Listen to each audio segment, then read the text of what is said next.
બને છે ગુજરાતી ટૂંકી વાર્તાની સંવાદ કલા. મિત્રો, વાતચીતનો દોર આપણા રોજબરોજનો જીવનનો હોય કે વાર્તા સર્જનનો હોય, એ જ્યાં સુધી ન સધાય ત્યાં સુધી વાર્તા વસ્તુ સરહૃદય ભાવક સુધી પહોંચતું નથી. તો મનમાં વિચાર આવે કે ટૂંકી વાર્તાની આ સંવાદ કલા કેવી હોય એમ. તો વાતની શરૂઆતમાં આપણે થોડીક વાત કરી હતી કે ટૂંકી વાર્તાના ઘટક તત્વોની વાત કરી ત્યારે એની ભાષા સજ્જતા કેવી હોય, એમાં સંવાદ પણ આવે. તો કે ભાઈ ગુજરાતી ટૂંકી વાર્તાનું ભાષા તત્વ કેવું?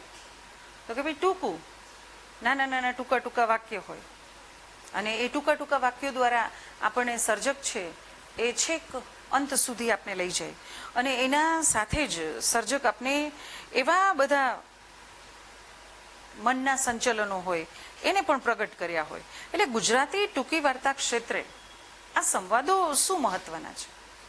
તો તમે જુઓ કે વાર્તા ચાલે, વાર્તાનું કથા વસ્તુ તો શેના દ્વારા ચાલે છે? તો કે ભાઈ વાર્તા વસ્તુ દ્વારા ચાલે. અચ્છા, તો વસ્તુ શેના દ્વારા ગતિ કરે છે? તો કે પાત્ર દ્વારા. તો પાત્ર છે એ કોના દ્વારા ગતિ કરે છે? તો કે ભાઈ ભાષા દ્વારા. અને આપણે ભાષા દ્વારા છે એ આખી વાર્તા છે એ ગતિ કરતી હોય, ભાષા દ્વારા આખી વાર્તા છે એનું કથન કેન્દ્ર ચાલતું હોય, એ આપણે સમજાય છે. તો ટૂંકી વાર્તામાં સંવાદનો વિનિયોગ સર્જકે કેમ કર્યો હોય, કેવી રીતે કર્યો હોય? તો કે લઘુકથા હોય, લઘુ નવલ હોય, નવલકથા હોય કે બૃહદ નવલ હોય, એવા જેવા કેટલાક કથા સ્વરૂપો છે એમાં ટૂંકી વાર્તા છે, એના પાત્રો છે એ પારસ્પરિક રીતે સંબંધો અને સંઘર્ષો આમ ધરાવતા હોય. ભીતરી કેટલાક આંતર સંઘર્ષો હોય, સૂક્ષ્મ અનુભૂતિઓ હોય, ભાવની સ્થિતિઓ હોય અને ભાવનું સંવેદન હોય. એને આ ભાવ સંવેદનની જે સંદિગ્ધતા છે, અર્થાત કે જે ભાવના બલતા છે, એમને સામાજિક અને ચૈતસિક જે સમસ્યાઓને આમ રૂપાયિત કરવા માટે સંવાદનો આશ્રય સર્જકને લેવો પડે છે. એટલે કે બાહ્ય સંઘર્ષ હોય તો આપણે જોઈ શકીએ છીએ કે ક્યાંક એકબીજા સાથેનો આમ હુંસાતુસીનો વ્યવહાર હોય, ક્યાંક કોકને લપડાક મારી દીધી, પણ જે સૂક્ષ્મ ચૈતસિક સંઘર્ષ છે એને પ્રેઝન્ટ કરવા માટે સર્જક છે એ સંવાદનો આશ્રય લે છે. એકથી વધુ પાત્રોના વચ્ચેનો જે સંવાદ વિવાદ અને કેન્દ્રસ્થ ચરિત્રના જે મનોવિશ્વને આકારબદ્ધ કરવા માટે જે આંતર સંવાદ અને આંતર એકોક્તિ કે સ્વગોક્તિ જેવી મનોવૈજ્ઞાનિક પ્રયુક્તિઓ કાર્યસાધક રૂપમાં પ્રયોજવી પડે છે સર્જકે. અને એ કળાગત સૂઝ સજ્જતા સર્જકમાં હોવી જ જોઈએ. એમાં ટૂંકી વાર્તાના સર્જકમાં તો ખાસ, કારણ કે એને આ બધી જ મન સંચલોની વાત ટૂંકા ટૂંકા સંવાદો દ્વારા સમજાવવાની છે. પાત્રો સમાજના જે શહેરી અને ગ્રામીણ વર્ગમાં આવતા હોય છે તે વર્ગને જ્ઞાતિમાં બોલાતી ભાષાની લાક્ષણિકતા, એની વિશેષતાઓ, એના લયલેખાઓ, એના કાકુઓ, એ સાહજિક મુદ્રાઓમાં સ્થાનિક અને પ્રાદેશિક એવી બોલીઓને આમ ઉચ્ચ આગ્રહ રાખીને એની ખાસિયત દ્વારા અને પાત્રોની વૈયક્તિક વિશેષતાઓને, એની વિલક્ષણતાઓને પણ આમ સ્વાભાવિક રૂપમાં આકારિત થઈ શકે ને એ માટે આવશ્યક છે એવી અભિવ્યક્તિગત સજ્જતા અને સભાનતા જે સર્જકમાં હોય છે. તો જ સમાજના વિવિધ સ્તરના પાત્રોમાં એ ભાવ સ્પંદનો છે ને એ મંથનો બહુ સહજતાથી સજીવ રૂપમાં ઉપસી આવે છે. એટલે દેખીતી રીતે નવલકથાના સંવાદોમાં કદાચ ચિંતન સભરતા હોય, ચર્ચા ચવરણાને કારણે થતો પ્રસ્તાર આમ નભી જાય, પણ ટૂંકી વાર્તામાં તો સંવાદો શક્ય તેટલા ટૂંકા, મર્મસભર અને વ્યંજનાત્મક હોય છે એ આવશ્યક છે. ટૂંકી વાર્તામાં સંવાદને પ્રાધાન્ય અપાયું હોય છે તો વાર્તા સંવાદ પ્રધાન બને અને નાટ્યાત્મક શૈલીથી બહુ સહેલાઈથી અને સિદ્ધ કરી શકે. ઉમાશંકર જોશીએ છેલ્લું છાણું વાર્તામાં ધારદાર સંવાદોનો આમ કાર્ય સાધક વિનિયોગ એવા પ્રકારે કર્યો છે કે બે પિતરાઈ કુટુંબો વચ્ચેના જે વૈમનસ્યોને કારણે વણસેલા જે સંબંધો છે, વૈમનસ્યને કારણે એ સંબંધો અને સંઘર્ષની જે તીવ્રતા અને ઉગ્રતા ઉત્તરોત્તર એટલી હદે પહોંચાડી છે કે એક નાનો છાણાનો તણખો ચેતી ઉઠતા જ પાત્રોની ભીતર આગ પ્રજ્વલી ઉઠે છે અને એમની અંતર્ગત જે વેદનાની દાહકતાનું જે સંસ્પર્શ અનુભવાય છે અને છાણાને પ્રતિકાત્મક મૂલ્ય પ્રાપ્ત થઈ શકે છે. પાત્રની આસપાસ પરિસ્થિતિ અને જે મનસ્થિતિના ચોંટદાર આલેખન અર્થે જે પાત્ર અનુવાદ ને એને અનુરૂપ સંવાદની ભાષા કાર્યસાધક રૂપમાં પ્રયોજી અને સૂજ સજ્જતા ધરાવીને વાર્તાકારે જે કળાત્મકતા નિપજાવી છે એનું ઉત્કૃષ્ટ ઉદાહરણ આ વાર્તામાં જોવા મળે છે. આ વાર્તામાં ક્યારેક સર્જક આખી વાર્તામાં સંવાદ દ્વારા એવી રીતે સર્જે છે કે વાર્તા વસ્તુ અને ચિત્રગત વ્યક્તિત્વની વિશેષતા એમાં જોવા મળે. સંબંધિત પાત્રોની વાણીમાં પણ અનાયાસે પ્રગટ થઈ જાય એવી સંવાદ કલા જોવા મળે. સંવાદ દ્વારા વાર્તાની ઘટનાઓનો વિન્યાસ એમાં એ પ્રકારે દર્શાવાયો હોય છે. પાત્ર પ્રસંગના સંયોજનો થકી વાર્તાનું હાર્દ છે એ પ્રસ્તુત થયું હોય છે અને એ હાર્દ રૂપ જે રહસ્ય છે એ અનાયાસે આકાર પામે છે. વિરેફ રાવી પાઠકનો સાચો સંવાદ અને સાચી વાર્તા આ પ્રકારની સંવાદ પ્રધાન કૃતિ છે. રાવી પાઠકનું નામ આવે અને મને પાછી એની એક બીજી વાર્તા મુકુંદરાય યાદ આવે કે આ વાર્તામાં પણ એક મોટું ઉદાહરણ જોવા મળે છે કે સર્જક વાર્તાને શ્લેષ સંવાદ દ્વારા કેવો અંત તરફ આપણે લઈ જાય. એ ગાડીવાળો છે એ મુકુંદને મૂકીને આવે છે એના મિત્રોને રેલવે સ્ટેશન. ત્યારે બહારની બારીએથી એમ કહે છે કે રઘનાથ ભટ્ટ મુકુંદ તો ગયો. બસ આટલો જ સંવાદ છે. આ એ જ વાક્ય અંદરથી રઘનાથ ભટ્ટ પાછું બોલે કે હા મુકુંદ તો ગયો. જો સર્જકે બહુ સરસ આ સંવાદને સિદ્ધ કર્યું છે શ્લેષ અલંકારમાં. પેલો બોલે છે કે મુકુંદ તો ગયો એટલે કે એના મિત્રો સાથે શહેર પાછો ગયો. પણ આ જ વાતને એને કેવી રીતે પ્રગટ કરી રઘનાથ ભટ્ટે? હા મુકુંદ તો ગયો એટલે કે હાથથી ગયો છોકરો. તો ભાષાની દ્રષ્ટિએ સર્જક આવા નિત નવા પ્રયોગો કરતો હોય છે. મને ધૂમકેતુ આ તબક્કે યાદ આવે અને પોસ્ટ ઓફિસમાં એ કે માણસ પોતાની દ્રષ્ટિ છોડીને બીજાની દ્રષ્ટિથી છોડ જો વિચારે તો અડધું જગત શાંત થઈ જાય. એ આવું કે તો આ વાર્તાનું જે સંવાદ તત્વ છે એ આમ એક મોટું ફલક ખોલી આપે અને આ જ નાનકડો સંવાદ એ ભાવકના મનમાં રચાય અને ત્યાંથી એક નવી વાર્તા શરૂ થાય. આ નવી ટૂંકી વાર્તાની ચમત્કૃતિ છે કે ટૂંકી વાર્તાની શરૂઆત ક્યાં ને અંત ક્યાં? તો કે જ્યાં અંત સર્જક કરે એ નવી જ વાત એ ભાવકના મનમાં ઊભી થાય. માને ખોડે ની નાયિકા સબુ એમ કે હે મહીસાગરમાં મને તાળા ખોડે લેજે. તો આ સંવાદ છે એ વાર્તાના અંત સુધી તમે જો આમ હમણાવો તો તમને આ સંવાદ બહુ લક્ષણાપૂર્વકનો સર્જકે પ્રયોજ્યો છે. શબ્દની 3 શક્તિ છે, અભિતા, લક્ષણા અને વ્યંજના. પહેલા વ્યંજનામાં વાત થઈ મુકુંદરાયમાં, અહીંયા લક્ષણાનો ઉપયોગ કર્યો છે કે શું કે સબુ કે તારા ખોડે લેજે, હું મરું તોય માં તારા ખોડે. તો બરોબર એ મહીસાગરનો નદીનો તટ પૂરો થાય અને એનો સસરો ને એનો વર એને તેડવા આવ્યા હોય અને ગળે ચીપ દઈને એને મારી નાખે. અને મારી નાખે કારણ કે મહીસાગરનો તટ જ હજી છે. સબુ બોલી હતી કે મરું તોય માં તારા તટે, તારા ખોડે લે છે.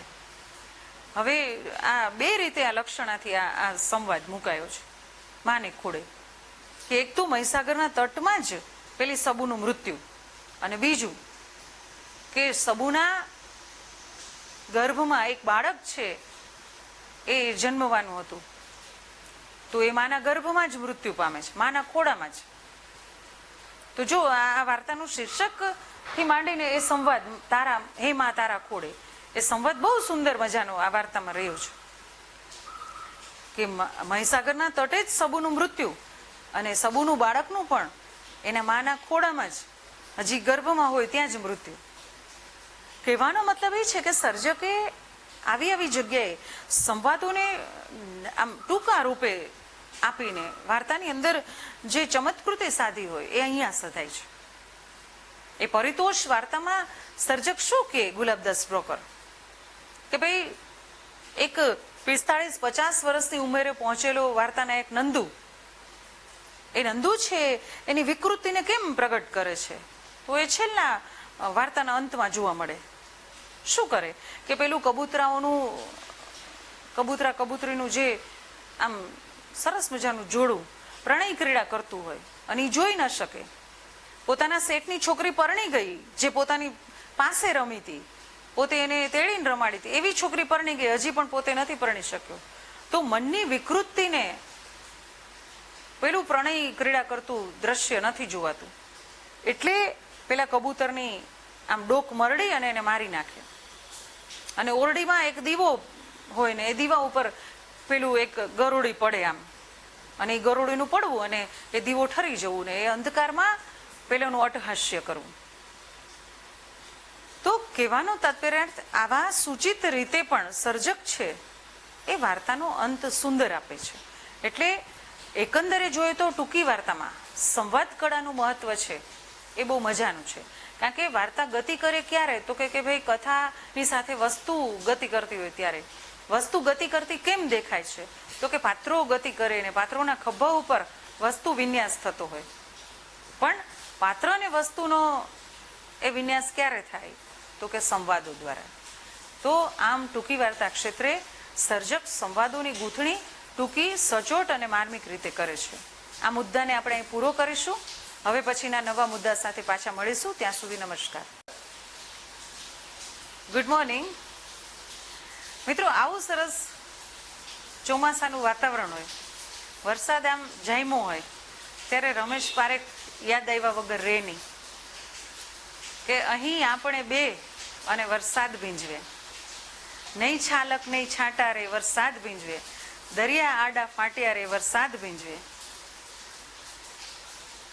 અને મને ભીંજવે તું તને વરસાદ ભીંજવે. મનોજભાઈ યાદ આવે, એમ કે એ રમેશભાઈ એમ કે એમ ના કહીએ કે આજે વરસાદ નથી, એમ કહીએ કે આપણે પલળિયાની. અને મનોજ ખંડેરિયા એટલે યાદ આવે કે એમ કે ભય સૂચક થઈ સપાટી આ સ્મરણોની, ક્યાંક બહુ વરસાદ જેવું છે. અને આ વરસાદની મોસમ એટલે આમ તમે જુઓ કે કેટલું બધું આમ યાદ આવવા માંડે. પછી ભગવતી કુમાર શર્મા હોય, રમેશ પારેખ હોય, અનિલ જોશી હોય. તો આવી સરસ મોસમ હોય અને મોસમનો મિજાજ જો આપણે ન પારખીએ તો મજા ના આવે. એટલે રમેશભાઈની આ પંક્તિથી કે મનોજભાઈને યાદ કરીને આપણે આજની વાત શરૂ કરીએ કે કરવાની તો વાર્તાની વાત છે, કે વાર્તામાં પાત્ર નિરૂપણ.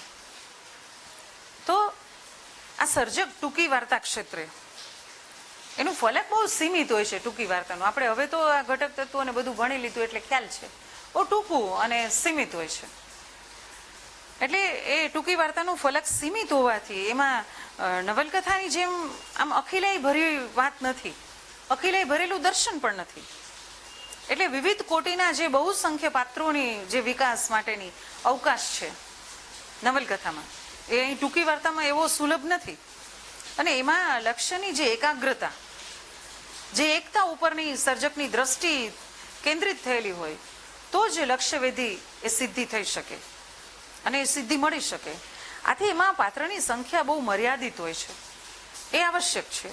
કોઈ પણ કથન કેન્દ્ર પાત્રની રહસ્ય ગર્ભ ક્ષણને આમ આકારિત કરવા માટે આવશ્યક હોય એટલે એટલા જ પાત્રો પ્રસંગોની પસંદગી કરવામાં એમાં આવે છે. કેન્દ્રસ્થ પાત્રની જે સમગ્ર જીવન લીલા સવિગત ચિત્રણ નહીં પણ એના જીવનની એકાદ રહસ્ય ગર્ભ ક્ષણનું માર્મિક સૂચન અને આલેખન એમાં અપેક્ષિત હોય છે. હું તમને ધૂમકેતુની વાત કરતી હતી અને એનું દ્રષ્ટાંત મેં આપ્યું હતું સૌથી પહેલા સમજાવતી વખતે, પોસ્ટ ઓફિસ. તો તમને કહું કે એ અલીનું આખું જીવન નથી બતાવ્યું એમાં. તો કેવું બતાવ્યું છે, એની અપેક્ષા નથી એના આખા જીવનની.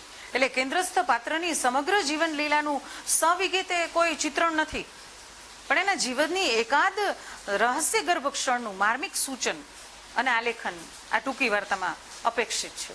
તો કેવું આલેખન કે ભાઈ અલી કેવો હતો, તો કે અત્યારે અલી આવો જીર્ણ શીર્ણ હાલતમાં છે. અલી એક સમયે તો કે બહુ તીક્ષ્ણ નજરી તીરંદાજ હતો, કે એક જ તીરે એ 2 તેતરને મારી નાખતો. અને તેતરના બચ્ચાને તરફડતા જોઈને એ તો કે એ કેટલું આમ હાસ્ય અનુભવતો, એકદમ આનંદ અનુભવતો. એ જ અલી આજે તરફડે છે તેના માટે, પોતાની દીકરીના પત્ર માટે. તો કહેવાનો મતલબ એ છે કે આ સર્જક અલીના આખા જીવનની વાત નથી કરતા, માત્ર આટલું કે અને એનો ભૂતકાળ સમજાવી દે. એ અલી અને મરિયમ વચ્ચેનો સંબંધ પણ દર્શાવી દે કે આવો શિકારી એના જીવનમાં પત્નીના મૃત્યુ પછી કશું જ નહોતું, એક દીકરીનું અવલંબન હતું. અને એ બધું જ અવલંબન એ દીકરી સાસરે ગયા પછી પૂર્ણ થયું. બસ.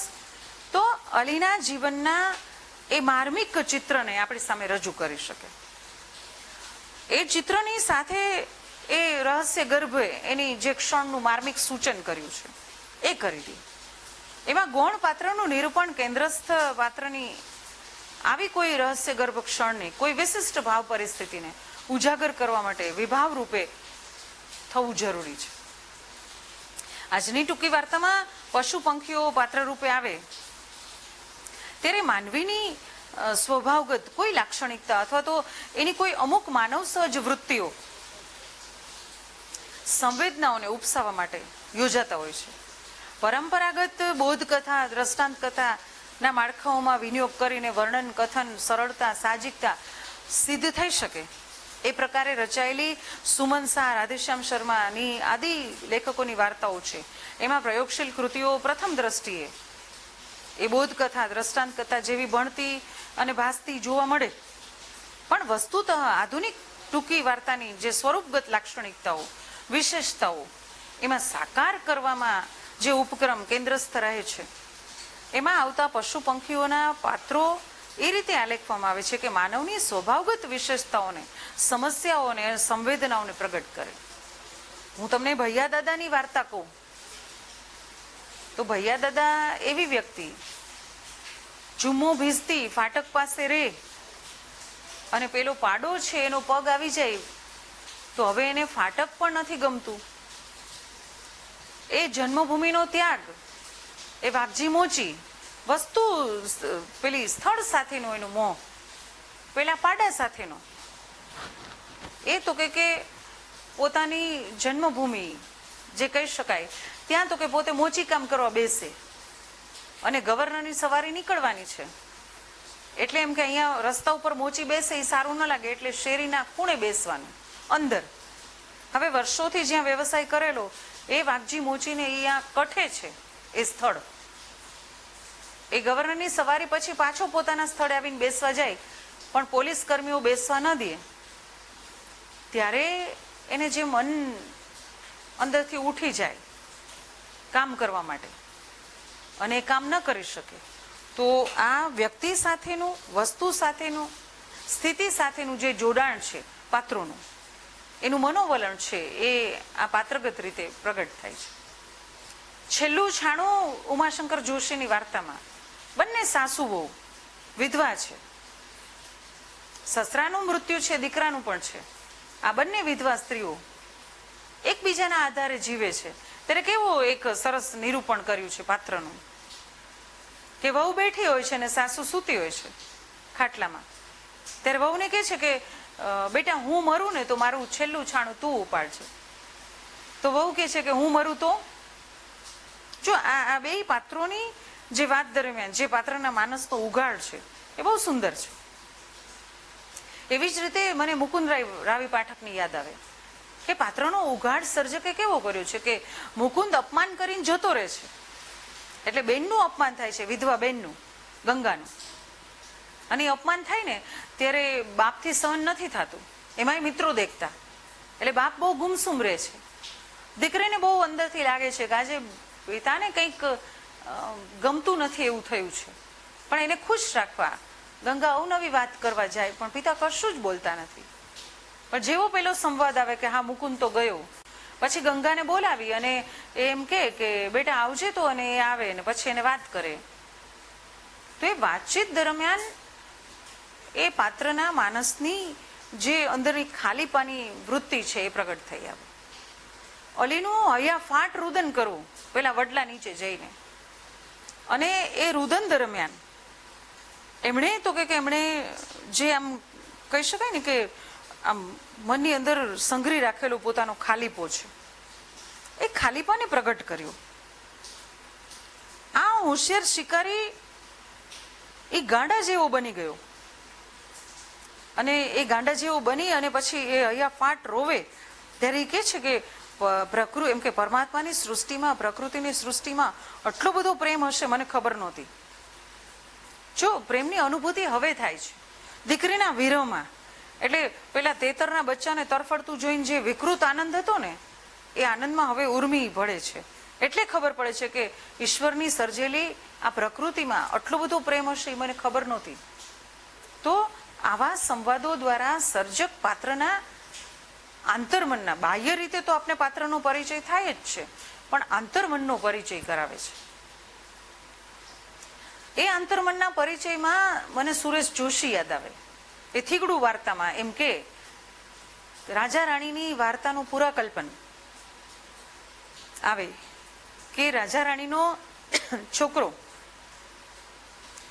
એ અત્યંત સુંદર અને એની ચિરકાળ જીવે, ચિરંજીવી એનું આયુષ્ય, એ વૃદ્ધ થાય જ નહીં જો એ રેશમી વસ્ત્ર ધારણ કરી લીધું. પણ જો એ રેશમી વસ્ત્રમાં એક કાણું પડે તો એને થીગડું ન દઈ શકાય, અને ક્ષણે ક્ષણે ક્ષણે પેલી યુવાની એની નાશ પામતી જાય અને છેલ્લે મૃત્યુને આરે આવે. ત્યારે એક કલ્પાંત કરતી રાણીને જુએ ત્યારે રાજા રાણી પૂછે છે કે તું કોણ? તો કે તમારા દીકરાની રાણી. હું વૃદ્ધ થઈ એટલે મને છોડી દીધી અને બીજી રાણી સાથે એ આમ જીવનનો આનંદ માણે છે. ત્યારે રાજાને મનમાં કલ્પના થાય છે કે દીકરા માટે આવું જીવન માગ્યું, આના કરતા ન માગ્યું હોત તો સારું. પછી ફફડાટમાં જીવન છે એનું કે નહીં આ વસ્ત્રમાં કાણું પડશે તો એને થીગડું દેવા માટે જે વસ્ત્ર પેલા સાધુએ કીધું હતું એવું નહીં મળે તો કહેવાનો મતલબ આવા સંવાદો, આવા પાત્રો દ્વારા સર્જક એના મનને અને એની બાહ્ય જિંદગી તો આપણે ખબર જ છે, પણ આવા પાત્રો વચ્ચેના સંવાદથી આપણી સામે એક નવું પાત્ર એના માનસનું ઉગડી જાય છે.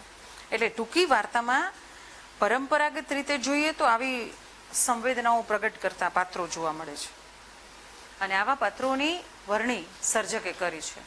એટલે પોસ્ટ ઓફિસનો અલી ડોસો હોય, ભૈયા દાદા હોય, કે જન્મભૂમિનો પેલો વાઘજી મોચી હોય, છેલ્લા છાણાની સાસુઓ હોય કે ચક્રવારનો પિતા હોય, ચક્ષુશ્રવાના દાદા હોય કે પેલી નાનકડી છોકરી મીના હોય. કહેવાનો તાત્પર્ય આખી વાર્તા દરમિયાન સર્જક એટલા જ ટૂંકા કથન કેન્દ્ર દ્વારા અને ટૂંકી ભાષા શૈલી દ્વારા પાત્રનું પણ એટલું જ ટૂંકાણ કરી અને આપણી સામે બહુ ઓછા પાત્ર દ્વારા મોટી અને માર્મિક વાત કહી જાય છે. એટલે ટૂંકી વાર્તા ક્ષેત્રે પાત્ર વર્ણીમાં સર્જક છે એ એવી રીતે પાત્ર લઈ આવે છે કે કથન કેન્દ્ર સાંકડું તો એની સાથે પાત્રનું ચરિત્ર ચિત્રણ અને એની અંદર આવતા પાત્રો પણ એટલા જ સીમિત હોય. તો આ તબક્કે આ મુદ્દો છે આપણે પૂરો કરીએ છીએ. નવા મુદ્દા સાથે ફરી પાછા મળીશું. ત્યાં સુધી નમસ્કાર. ગુડ મોર્નિંગ વિદ્યાર્થી મિત્રો.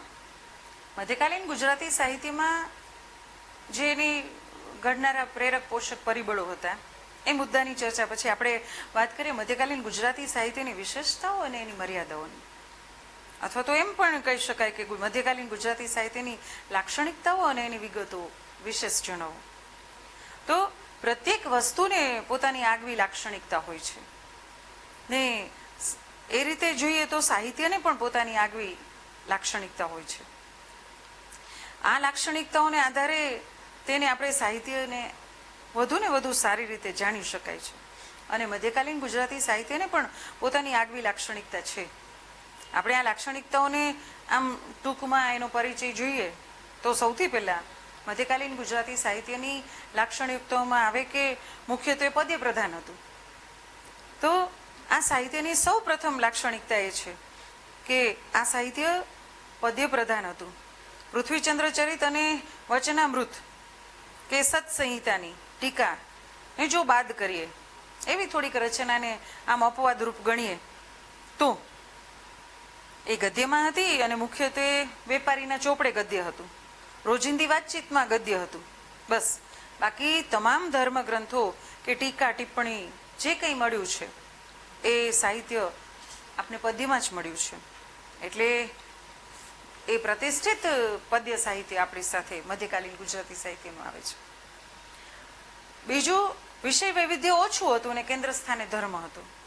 તો અર્વાચીન ગુજરાતી સાહિત્યના મુકાબલે મધ્યકાલીન ગુજરાતી સાહિત્યનું વિષય વસ્તુ બહુ નાનું હતું અને તેમાં કેન્દ્ર સ્થાને ધર્મ હતો.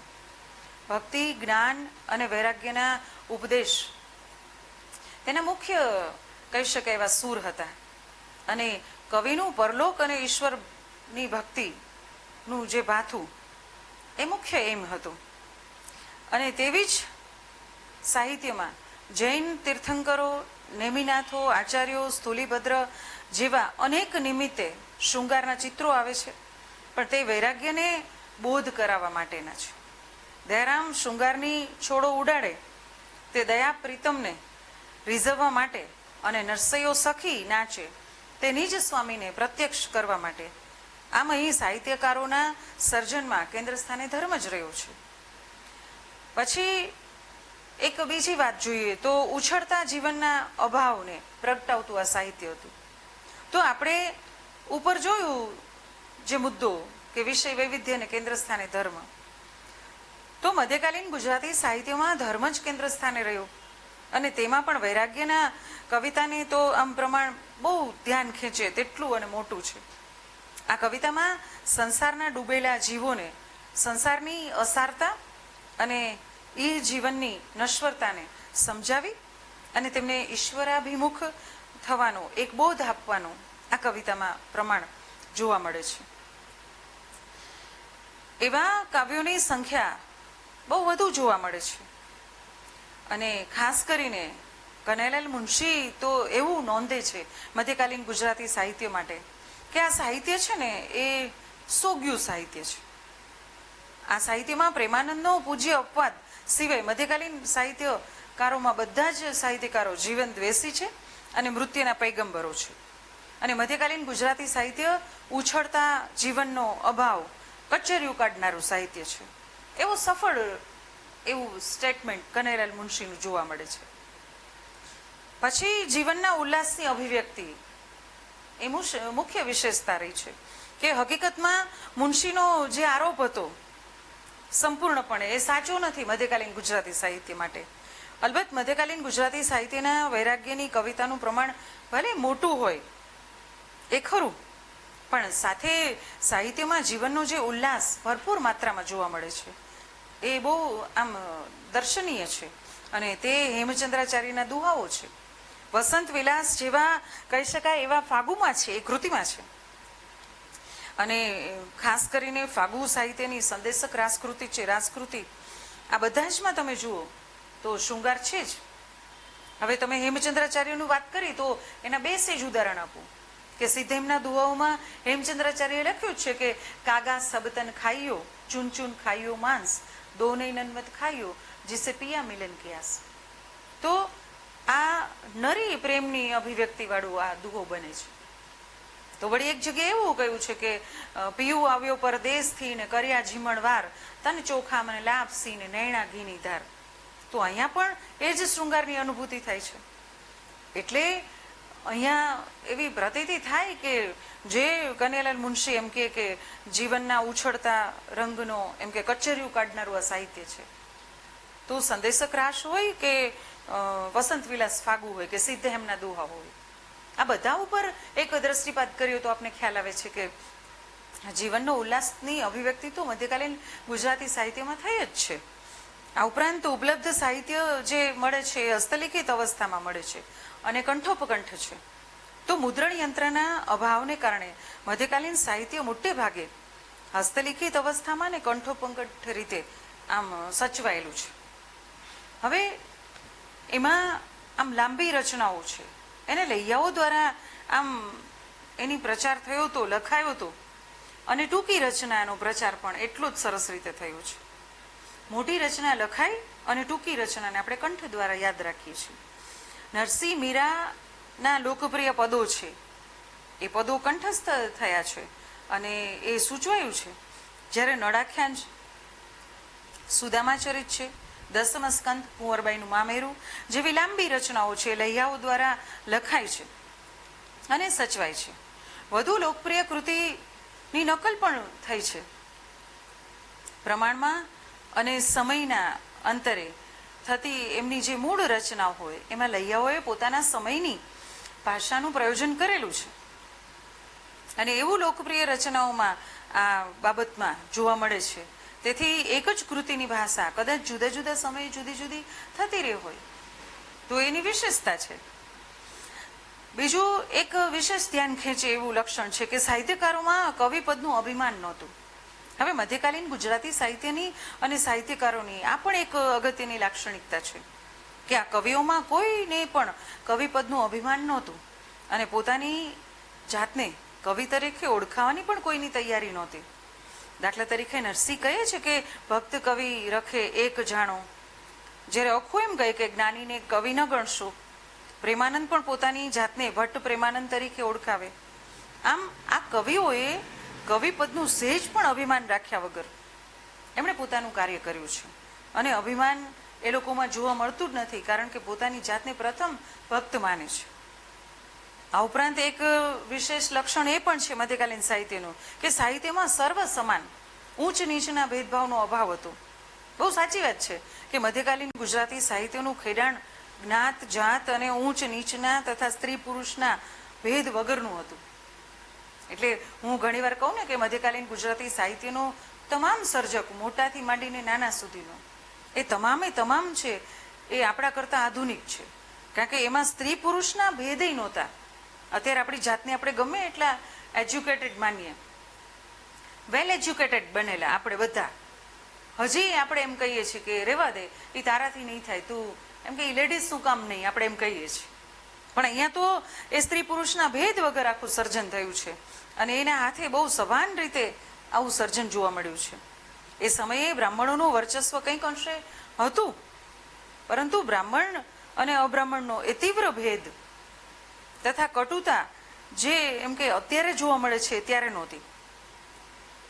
વેદાંતનું શ્રેષ્ઠ સાહિત્ય લખનાર અખો જ્ઞાની તો ખરો જ, પણ વેદાંતની કાફીઓમાં લખનાર એ ધીરો ભગત, એ બાપુ સાહેબ, એ મીઠા ભગત, એ રુસ્તમ, એ જેવા પારસી લેખકોએ પણ પોતાની આમ કલમ ચલાવી છે.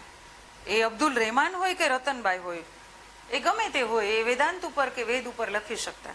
એટલે ગુજરાતી મધ્યકાલીન સાહિત્યની જો વિશેષતા હોય તો આ એક મહત્વની વિશેષતા છે.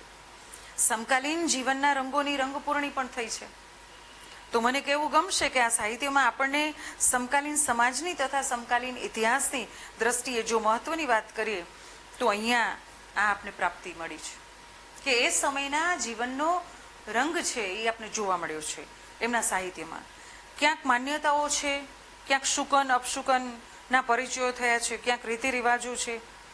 આપણે સમરાસ રાસુ છે કે વિમલ પ્રબંધ છે, આ જૈન કૃતિઓમાં અને ભરતેશ્વર બાહુબલી રાસમાં તો બંને ભાઈઓ વચ્ચેના યુદ્ધ થાય એ પૂર્વે કેટલાક શુકનો અપશુકનોની યાદી આપી છે. એટલે એકંદરે જોઈએ તો એ સમયના સાહિત્યમાં સમૃદ્ધ એવા શહેરોની, જ્ઞાતિઓની એવા વર્ણનો પણ જોવા મળે છે.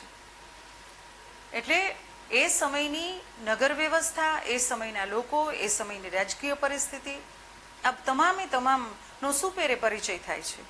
વિશિષ્ટ સાહિત્ય સ્વરૂપોની એક શૃંખલા આ સમયમાં જોવા મળે છે. એ પણ એની લાક્ષણિકતા બને છે કે અર્વાચીન ગુજરાતી સાહિત્યથી જુદા પડતા એવા વિશિષ્ટ સાહિત્ય સ્વરૂપો આપણને મધ્યકાલીન ગુજરાતી સાહિત્યમાં પ્રાપ્ત થાય છે.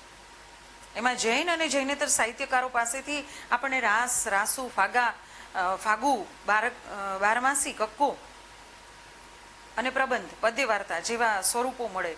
તો આખ્યાન, ગરબો ગરબી, થાળ, ધોળ, આરતી જેવા સાહિત્ય સ્વરૂપો જૈનેતર કવિઓ પાસેથી મળે.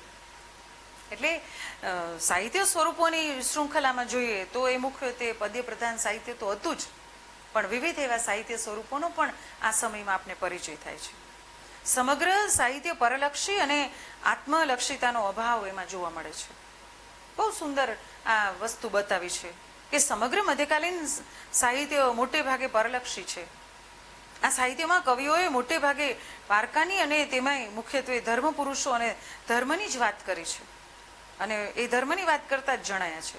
એમાં આત્મલક્ષિતાનો સંપૂર્ણપણે અભાવ જોવા મળે છે. પ્રણયનું આલેખન આ સાહિત્યમાં થયું છે, પણ તે પણ પ્રણય વ્યક્તિનો પ્રણય નથી, પણ કવિ પોતાના આમ પ્રણયમાં અને પોતાના સંવેદનમાં ઈશ્વરને સાક્ષાત રાખે છે અને ક્યાંક નહીવત વ્યક્તિ પ્રણયની પણ વાત થઈ છે. એટલે આમ એકંદરે જોઈએ તો મધ્યકાલીન ગુજરાતી આ સાહિત્યની અંદર કવિ કુળે સમાજને જે બૌદ્ધિક પેલો વિનોદ અને સાહિત્ય રસ અને ધર્મ લભ્ય કેટલુંક આશ્વાસન મળ્યું છે આ લાક્ષણિકતાઓથી, એ નૈતિક બળ પૂરું પાડ્યું છે અને સમાજને એક ડગલું આગળ વધી અને એની આમ કહીને કે સેવા બજાવી છે. તો આવી મધ્યકાલીન યુગની લાક્ષણિકતાઓ પછી આપણે કેટલીક એની જે લાક્ષણિકતાઓ હોય તો સ્વાભાવિક છે, મર્યાદા પણ હોય જ. તો કેટલીક આ સમયની વિશેષતાઓની સાથે એની મર્યાદાઓએ પણ એ ભાગ ભજવ્યો હતો. તો હિન્દમાં ધર્મ અને કાવ્ય એક જ ગણાયા છે અને કાવ્યને એકબીજાને આમ છૂટા પાડી ન શકાય, ધર્મને અને કાવ્યને.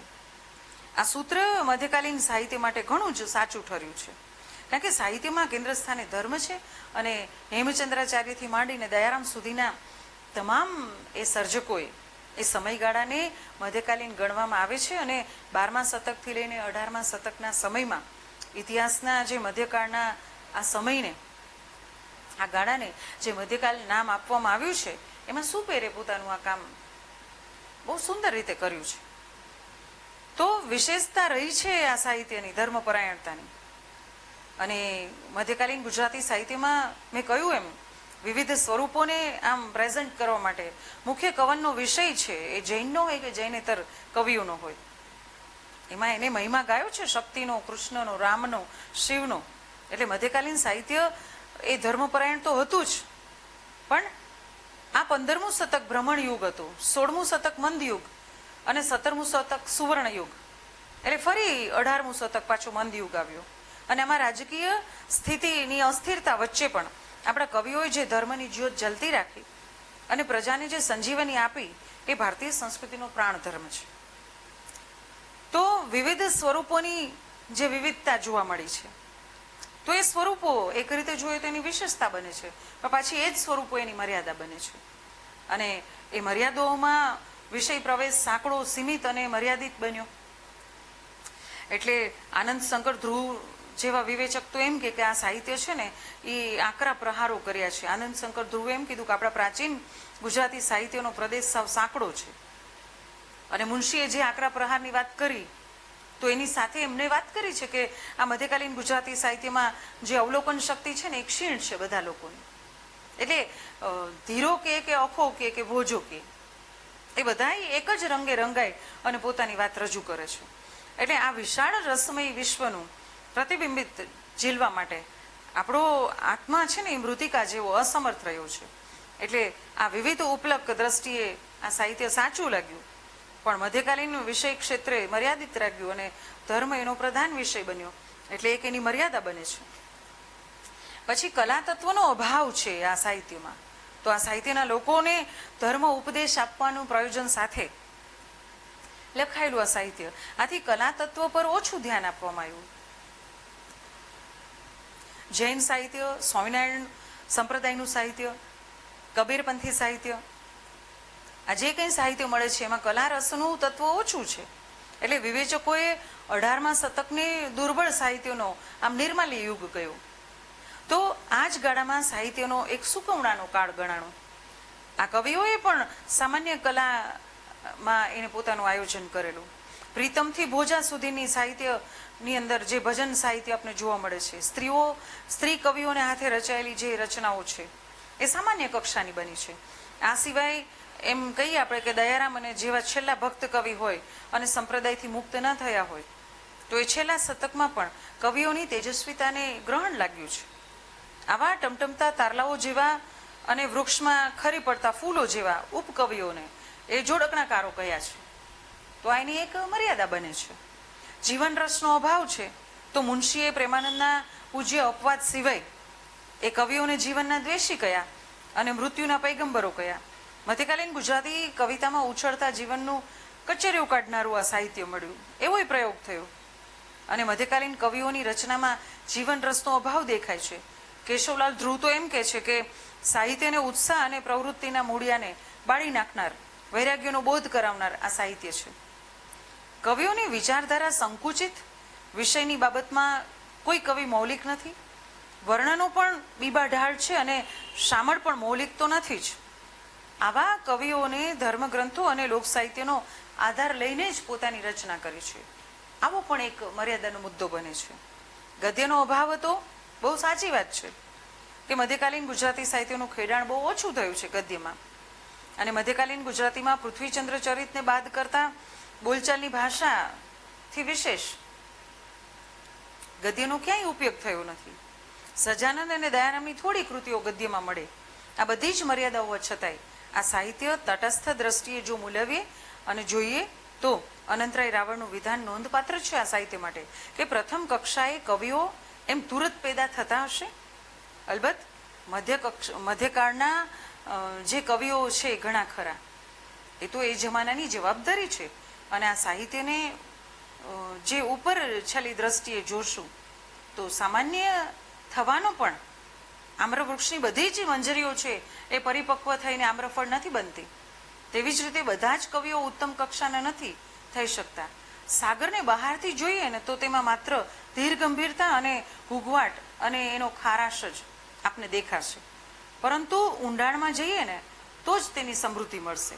એટલે આમ મધ્યકાલીન કવિઓને અને એની રચનાઓને ફરી આપણે જોઈએ આમ ઊંડાણપૂર્વક તો ભલે જીવનનો ઉલ્લાસ પણ છે, જીવનનો આનંદ પણ છે અને સંસારની વિરક્તિ થઈ અને પછી આસક્તિમાં પણ રાખ્યા છે. એટલે જીવન જીવવાની, ઈશ્વરની તરફ જવાની આ બધા જ માર્ગોને આપણે બતાવી અને સંસાર સરિતાને તપ અને સંયમિતની પાળ બાંધી દીધી છે આ સાહિત્યએ. એટલે આ સાહિત્યને આપણે સંસારથી વિમુખ નથી બનાવ્યું, પણ ઈશ્વરને પોતાના પ્રતિબિંબ રૂપ આ સૃષ્ટિમાં વિવિધ રચનાઓમાં જે ઈશ્વરની રચના છે એમાં ઈશ્વરને પણ નિહાળવો, એમ ધર્મ તત્વનો બોધ કરાવી અને અનેક સ્વરૂપો દ્વારા આ કવિઓએ આવો બોધ કરાવી અને એનો પ્રદેશ માયા જેવો મોહક અને આકર્ષક છે. આમ મધ્યકાલીન ગુજરાતી સાહિત્યના અનેક સિદ્ધિઓ છે અને એની મર્યાદાઓ પણ છે. પણ મર્યાદાઓને બાદ કરીએ અને એની સિદ્ધિઓને જોઈએ તો ઓલ ઓવર મધ્યકાલીન ગુજરાતી સાહિત્યની જે લાક્ષણિકતાઓ છે અને જે કવિઓની લાક્ષણિકતા છે સાહિત્યની છે, એને કારણે આ યુગ છે એ આપણો પાયાનો બની રહ્યો છે આપણા સાહિત્યકારો માટે અને આપણા સાહિત્ય માટે. આ મુદ્દાને આપણે અહીંયા પૂરો કરીશું. નવા મુદ્દા ઉપર ફરી ચર્ચા કરીશું. નમસ્કાર.